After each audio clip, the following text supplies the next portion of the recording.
السلام علیکم ناظرین، سعدیہ سیٹھی آپ کی خدمت میں حاضر۔ پروگرام ہے بزم سخن۔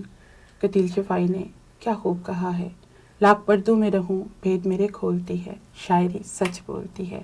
اور اسی سچ کی گواہی دینے کے لیے آج ہمارے پاس تشریف لائے ہیں بہت ہی مشہور شاعر فاروق ساغر صاحب۔ ناظرین، اگر ان کو پیدائشی شاعر کہا جائے تو بے جانا ہوگا۔ انہوں نے کوئی 10-12 سال کی عمر میں شاعری شروع کی اور اپنی مستقل لگن اور ریاضت سے آج اس مقام پر کھڑے ہیں جہاں ایک عمر کی ریاضت درکار ہوتی ہے۔ فاروق ساغر کا نام گزشتہ کئی برسوں سے برطانیہ کے ادبی افق پر روشن ستارے کی طرح جگمگا رہا ہے۔ آئیے سامعین، انہی سے ملتے ہیں اور ان سے بات چیت کا آغاز کرتے ہیں۔ اور میں آپ کو یہ بھی بتا دوں کہ ان کا تعلق صحافت سے بھی ہے۔ روزنامہ اوصاف لنڈن میں وہ ایز اے صحافی کام کرتے ہیں۔ میں تو ساغر خود ہوں اپنی ذات میں ایک انجمن، میں تو ساغر خود ہوں اپنی ذات میں ایک انجمن، پھر بھی آ جاتا ہوں اکثر دوستوں کے درمیان۔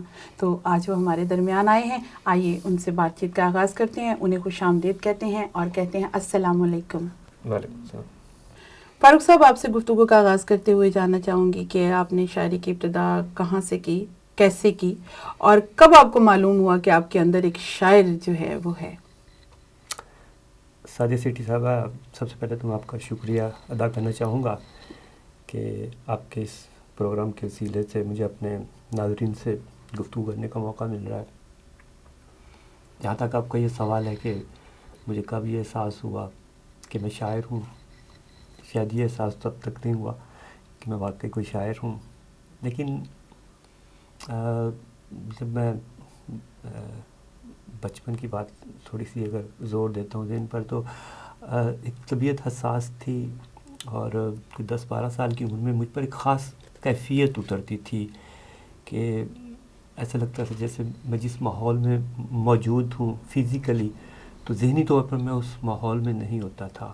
تو ایک عجیب سی کیفیت تھی جس کو میں شاید اس وقت بھی ایکسپلین نہیں کر سکتا تھا، شاید آج بھی نہ کر سکوں، لیکن وہ کچھ ایسی کیفیت ہوتی تھی کہ جو مجھے اس ماحول سے علیحدہ کر دیتی تھی۔ تو یہ کیفیت رہی کچھ عرصہ، اور میں نے اس دوران یہ دل چاہتا تھا کہ کچھ لکھوں۔ کیا میں لکھتا تھا یہ ٹھیک سے معلوم نہیں، لیکن بہرحال لکھتا تھا، کچھ آڑی ترچھی لکیریں بناتا تھا۔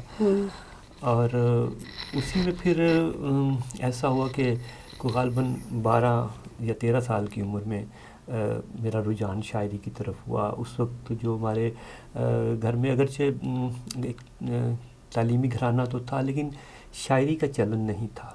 اخبار آتے تھے، میگزینز آتے تھے، اور ہم اس زمانے میں بچوں کا بھی کچھ میگزین تھے جو پڑھتے تھے، اس میں جو چھوٹے موٹے اشعار وہ اچھے لگتے تھے، اور پھر ان کو دیکھ کر ان سے انسپائریشن ملتی تھی۔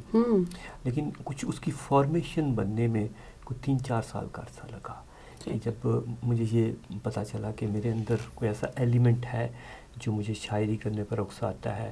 اور آپ یوں سمجھیے کہ رفلی کوئی 14 یا 15 سال کی عمر میں جو باقاعدہ میں نے پہلی غزل لکھی، وہ تقریباً اس کو 3-4 سال کا عرصہ لگا۔ اچھا، اب آپ کو ہم یہاں یہ پوچھنا چاہیں گے، جیسے آپ نے کہا کہ ادبی ماحول تو تھا لیکن شاعری کا رجحان نہیں تھا، تو آپ یہ بتائیے کہ جب آپ نے شاعری شروع کی تو جب آپ کے گھر والوں کو پتہ چلا تو ان کا کیا ری ایکشن تھا؟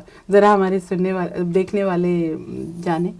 بالکل بھی اچھا نہیں تھا۔ اچھا، وہ سخت والد صاحب سے سخت ڈانٹ پڑی؟ نہیں، خیر والد صاحب تو میرے فوت ہو چکے تھے بچپن میں، تقریباً چھوٹی عمر میں۔ ہماری والدہ ہی سب کچھ تھیں، وہی ہمارے والد کی جگہ بھی تھیں، اور وہ بھی وہی ہماری والدہ تھیں۔ بڑے بھائی کی جگہ بھی، چونکہ بھائی بھی میں اکیلا ہی تھا، تو وہی سب کچھ تھیں۔ تو وہ ان کی بڑی ڈومینیٹنگ پرسنالٹی تھی۔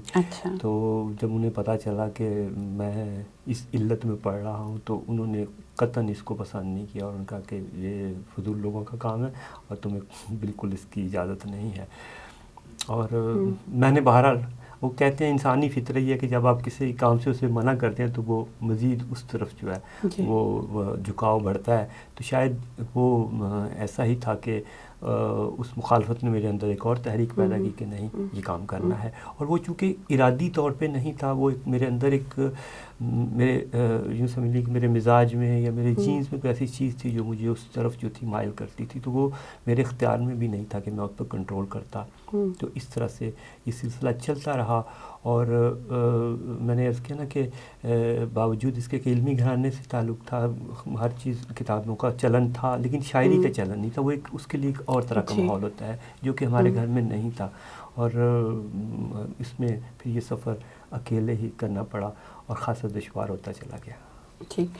اچھا فاروق صاحب، انسپریشن، آئیڈیل، یہ سب چیزیں جو ہوتی ہیں ان کو انسان ساتھ لے کے چلتا ہے. آپ نے شاعری میں کسی کو آئیڈیل بنایا یا کسی سے انسپریشن حاصل کی؟ جی ہاں، یقیناً کوئی کسی بھی شعبے میں جب آپ کچھ کام کر رہے ہوتے ہیں تو کوئی نہ کوئی آپ کے آئیڈیلزم کا تصور ہے، اور شاعری میں تو بہت مضبوط تصور ہے آئیڈیلزم کا. اور اس سے نہ صرف آپ کو تحریک ملتی ہے بلکہ آپ کو بہت سی اس سے استفادہ بھی آپ کرتے ہیں اس شخصیت کے حوالے سے، اگر وہ ادبی شخصیت ہے تو. لیکن میں اس سلسلے میں بھی ایک چیز وعدہ کرنا چاہوں گا کہ بنیادی طور پہ جو میں مزاجاً شاعر یا کسی ادبی شخصیت کی بجائے اچھے شعر سے متاثر ہوتا ہوں، وہ چاہے کسی کا بھی ہو. بہت سے ایسے اشعار مجھے اچھے لگتے ہیں جن کے شاعر کا مجھے نام بھی معلوم نہیں، یا میں نے کبھی ان سے کبھی ملاقات نہیں ہوئی، کبھی ایسا. لیکن اگر کوئی اچھا شعر ہے تو وہ مجھے انسپائر کرتا ہے. پہلی بات تو یہ ہے. لیکن اس کے باوجود کچھ ایسے اساتذہ ہیں جن کی شاعری یقیناً مجھے متاثر کرتی ہے، اور میں نے ان سے نہ صرف یہ کہ بہت استفادہ کیا، اور اساتذہ تو بہرحال یہ ایک جزو لازم ہے. اگر آپ شاعری سے وابستہ ہیں تو اساتذہ کی کلام جو ہے وہ یقیناً آپ کے لیے مشعل راہ بھی ہوتا ہے، اور اس سے آپ کو بہت سے آپ کے اندر تحریک ہوتی ہے، اور آپ کو آپ کی جو وسعت آتی ہے، آپ کے خیالات کی وسعت ہے. تو اس اعتبار سے آپ کہہ سکتی ہیں کہ ابتدا میں تو مجھے غالب زیادہ متاثر کرتے رہے ہیں، جو کہ آج بھی کرتے ہیں. پھر اس کا تسلسل جو ہے وہ فیض صاحب تک آیا. اور فیض صاحب کی جو ایک انفرادیت یہ رہی کہ ان کی شاعری کا تو میں دیوانہ تھا ہی، لیکن ان کی شخصیت کا بھی میں بہت دیوانہ ہوں. بحیثیت وہ ایک مکمل شخصیت کے طور پر میرے سامنے ایک رول ماڈل ہے کہ میں جب ان کی شخصیت کے بارے میں دیکھتا ہوں، ان کی جد و جہد، ان کی شخصیت کا ہر پہلو ایسا ہے کہ جس کو دیکھ کر میرے اندر کوئی نہ کوئی ولولہ، کوئی نہ کوئی جذبہ بیدار ہوتا ہے. اور میں نے نہ صرف یہ کہ ان سے بہت زیادہ انسپائریشن لی، بلکہ میں اب یوں سمجھیے کہ میں روحانی طور پر انہیں اپنا استاد تصور کرتا ہوں. ماشاء اللہ. فاروق ساگر صاحب کہتے ہیں کہ لکھنے والا اپنے آس پاس کے ماحول سے بہت متاثر ہوتا ہے. آپ مغرب میں رہتے ہیں، لیکن میں نے دیکھا ہے، جہاں تک میں نے آپ کی شاعری پڑھی ہے، اور ہمارے ناظرین بھی ابھی تھوڑی دیر بعد آپ کی شاعری سنیں گے، اس میں مشرقیت کا پہلو جو ہے وہ بہت نمایاں ہے.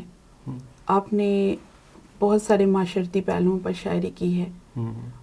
آپ کی شاعری میں مشرقیت کا رنگ بہت زیادہ اچھا لگتا ہے، اور رہتے آپ مغرب میں ہیں، اس کی کیا وجہ ہے؟ ذرا ایکسپلین کریں.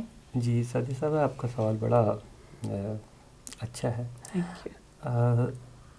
اصل میں رہتے ہم مغرب میں ضرور ہیں، لیکن ہماری جو بنیادی تربیت ہے وہ تو ہمارے مشرقی ماحول میں ہوئی، پاکستان میں ہوئی. اور پاکستان میں بھی میں ان خوش قسمت لوگوں میں ہوں جنہوں نے جو ہمارے ثقافتی مراکز تھے اس میں زندگی گزاری. مثلا میری آغاز تو گوجرانوالہ جیسے سیدھے سادے سے شہر سے ہوتا ہے. اچھا. لیکن اس کے بعد میری جو ابتدائی تربیت ہے وہ لاہور میں ہے. اس کے بعد پھر کراچی میں ایک عرصہ گزرا. تو یہ ایسے لاہور اور کراچی پاکستان کے ایسے کلچرل ہب ہیں کہ جہاں انسان جو ہے وہ ثقافتی اعتبار سے بہت کچھ سیکھ سکتا ہے اور سیکھتے ہیں. اور الحمدللہ مجھے مواقع ملے اچھے لوگوں میں بیٹھنے کے. تو ہماری جو بنیادی تربیت ہے وہ تو وہیں پر ہوئی. تو جب آپ کی بنیادیں مضبوط ہوں تو اس پہ کوئی فرق نہیں پڑتا کہ اس عمارت میں کھڑکیاں کس طرح کی ہیں اور اس پر پینٹ کس طرح کا ہوا ہے. اصل چیز تو بنیاد کی ہوتی ہے. تو ہماری چونکہ بنیادیں وہیں سے ہیں. اور دوسری بات جو ہے، ہم کہیں بھی رہیں، بے شک ہم مغرب میں رہتے ہیں، لیکن